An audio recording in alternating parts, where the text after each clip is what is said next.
ছেলেটার jersey number 18। ছেলেটার বাবার মৃত্যুর তারিখ 18। আবার ছেলেটা যেদিন প্রথম ইন্ডিয়ার জার্সি গায়ে চাপিয়ে খেলতে নেমেছিল সেটাও ছিল 18 তারিখ। এই 18 সংখ্যাটা যেন ওতপ্রোতভাবে জড়িয়ে গেছে ছেলেটার জীবনের সঙ্গে। 18ই ডিসেম্বর 2006 সাল, তখন রাত 2:30 হবে। বাবার হার্ট অ্যাটাক হয়েছে শুনে 17 বছরের ছেলেটা উদ্ভ্রান্তের মতো এদিক ওদিক দৌড়ানো শুরু করলো। ছেলেটার দাদা আর দিদি মিলে ততক্ষণে অ্যাম্বুলেন্সের ব্যবস্থা করা শুরু করেছে। অ্যাম্বুলেন্স এলো, বাবাকে নিয়ে যাওয়া হলো হাসপাতালে, কিন্তু কোনো লাভ হলো না। ভোর 3:30টার দিকে ছেলেটা হারালো বাবাকে।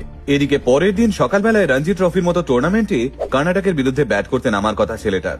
ভোরবেলা কোচকে ফোন করে বাবার মৃত্যু সংবাদটা জানাতেই কোচ ছেলেটাকে জিজ্ঞেস করলো, তুম খেল পায়েগা? উত্তরে ছেলেটা বলল, হ্যাঁ স্যার, मैं टाइम पे आ जाऊंगा। বেলা গড়াতেই ছেলেটা মাঠে নামলো। হাফ সেঞ্চুরি করার পর ব্যাটটা আকাশের দিকে তুলে স্মরণ করলো নিজের বাবাকে। ছেলেটার চোখ তখন জলে ভর্তি। কাট্টু 2024 সালে টি-20 ওয়ার্ল্ড কাপ ফাইনাল। সদ্য বিশ্বকাপ জিতে ওঠা ছেলেটা